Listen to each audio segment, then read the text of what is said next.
membiasakan warga Palembang untuk jangan buang sampah sembarangan, apalagi ke sungai.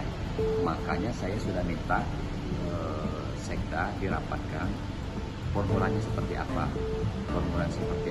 Kita ingin menegakkan peraturan daerah kaitan dengan pembuangan sampah sembarangan. Nah, artinya di sana ada hukuman, tetapi hukuman saya minta dulu nanti bukan hukuman membayar dana dan lain sebagainya, tetapi hukuman yang bersifat sosial dulu. Hukuman sosial, maunya ketika ketahuan buang sampah, dia harus bersihkan masjid, bersihkan selokan dan sebagainya.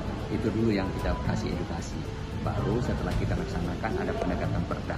Tetapi kita harus punya bukti. Maka saya minta dengan bukti kemarin segera dirapatkan dengan Pak Sekda supaya ada tim pemantauan di 107 kelurahan termasuk di anak-anak sungai.